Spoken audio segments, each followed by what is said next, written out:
বলছিলাম কিন্তু যে আপনি বলবো আমি বলছি ব্যাটসম্যানদের মানে কমিউনিটি তারাই কথা অপর দেখা যাচ্ছে মানে তার যে বল সিরিজ খেলেছে এবং আপনি বলছেন তুমি তার কাছে বিজয় কিন্তু অনেক স্লো খেলেছে মানে এই প্রসেসগুলো মানে বল কিন্তু তেমন এগিয়ে গেছে স্ট্রাইকার 50 এমন আমাদের 4 থেকে 1 লাখ 8 পর্যন্ত তাদের এই দেখা যাচ্ছে একটা সিরিজ আমি কিন্তু দেখছি কিন্তু ওরা অনেক অনেক খেল করছে পাকিস্তান হোক শ্রীলঙ্কা হোক কাকে হোক ওদের তারা করে গেছে কি মানে কি চিন্তা দরকার দেখেন জিনিসটা হচ্ছে আপনি যদি 200 উইকেট খেলেন তাহলে ব্যাটসম্যান রান করবে না করার কোনো কিছু নেই। আপনি 200 উইকেটে 160 রান দিতে পারবেন না।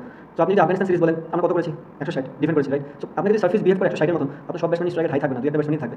সো আপনি যদি এখানে চিটাগাং খেলা দেখেন প্রথম দুই গেমে 165 আর 150, সো দুই একটা ব্যাটসম্যান স্ট্রাইকের হাই থাকবে, সবাই ওখানে হাই দিতে পারবে না। বাট আজকে যে খেলাটা ছিল আমি মনে করি আজকে টোটালি আমরা ফার্স্ট ইনিংসে ভেরি আনলাকি, কিছু কিছু জিনিস আমাদের হাতে নাই, আমরা কন্ট্রোল করতে পারবো না, আমরা ওদের কখনোই কন্ট্রোল করতে পারবো না। একটা জিনিস হচ্ছে আমরা প্রেডিক্ট করতে পারি উইকেট দেখে, আমরা যে প্রেডিকশনটা নিয়েছি তারাও দেখেন তিনটা লেফট হ্যান্ড স্পিনার খেলেছে, তার মানে কি তারাও এই ধারণাটি করেছে উইকেট থেকে রান পাবে না, এবং সেই জিনিসটা হয়েছে। এখন আমাদের অনুকূলে অনেক কিছু নাই, ফার্স্ট দুই গেমে আমরা খুব একটা ডিউ দেখিনি, আজকে গেমে টোটালি ডিউ। সো এখন আমরা যখন ব্যাটিং করেছি টোটালি 20 ওভার শুকনো উইকেট ছিল এবং বল গ্রিপ করছিল খুব ভালো মতো, তারা যখন ব্যাটিং আসে তাদের ফলে চলে গেছে সবকিছু। তো কিছু কিছু জিনিস আছে যেগুলো আপনার কন্ট্রোলে থাকবে না, বাট চেষ্টা আমাদের কমতে ছিল না, ওই জায়গাটা আমাদের বলাটা ভালো এফোর্ট দিয়েছে, যেহেতু ডিপ করেছে উইকেট খুব ভালো হয়ে গেছে ব্যাটিংয়ের জন্য। এখানে যদি আমরা ফার্স্ট ইনিংসে 200 রান করতাম যেটা পসিবল না, কারণ উইকেট আপনি কিছু করতে পারবেন না। তো যেটুকু ছিল আমার মনে হয় এনাফ ছিল যদি গ্রাউন্ডে ড্রাই থাকতো, যদি না করতো।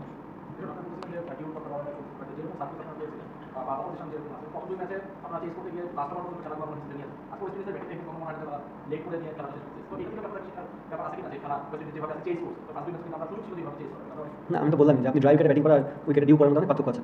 আমরা দুই ইনিংসে ব্যাটিং করেছি ড্রাই, সো আপনি ড্রাই উইকেটে যখন 160 দেয় 150 দেয় ওটাও ডিফিকাল্ট, এমন না যে 150 মানে ইজিলি চেস করবো। আপনি যখন শুকনো করে ব্যাটিং করতে থাকবেন, খেলা যখন করতে থাকবে, বল সব করা শুরু করবে, আস্তে আস্তে ডিফিকাল্ট হবে ব্যাটসম্যানের জন্য, এবং তারা সেই জিনিসটাকে ভালো মতন ক্যাচ আপ করেছে, বলাররা খুব ভালো মতন এক্সিকিউট করেছে, যেখানে আমাদের ব্যাটসম্যানরা ব্যর্থ হয়েছে। অনেক বড় ফ্যাক্টর।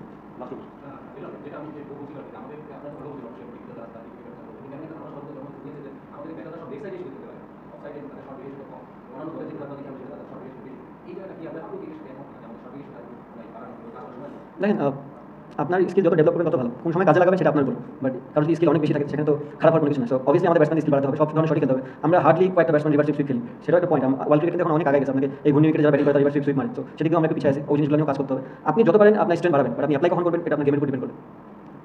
মানে কথা হয় ইন্ডিকেটর করতে গিয়ে এটা এটা ব্যাটিং করা হচ্ছে অবশ্য ব্যাটিং কোচ বা সবাই কিংবা সিরিজ করে তারা ব্যাটিং এর কনসার্ন কি কাজ করতে এটা আপনি করতে আগে অনেক করতে হবে সিরিজ হোক আপনি কাজ করতে আগে ম্যাক্সিমাম লোক আগে সবাই অনেক কাজ মানে ডিফেন্সটা কি করে মানে বিপক্ষে বা কোচিং এর প্রথম মাসে কোথায় কাজ ভালো হচ্ছে। একটা জিনিস হচ্ছে একটা শিক্ষক আপনাকে সাজেশন দিতে পারবে, সে তো 22 খেলবে না, তো আপনাকে একটা ধারণা দিতে পারবে, ওই ধারণাটা আপনাকে নিয়ে আপনাকে খেলতে হবে, অ্যাপ্লিকেশন আপনাকে করতে হবে। আমার মনে হয় আমাদের যে প্রশিক্ষকরা আছে তারা সম্পূর্ণভাবে আমাদের সাপোর্ট করতেছে, এবং আমাদের ব্যাটসরা যে আমরা মানে ভালো মতো ডেলিভার করতে পারিনি, আই হোপ যে প্লেয়াররা এই জিনিস থেকে লার্ন করবে এবং শিখে আমরা খুব ভালো মতো ডেলিভার করতে পারবো সামনে।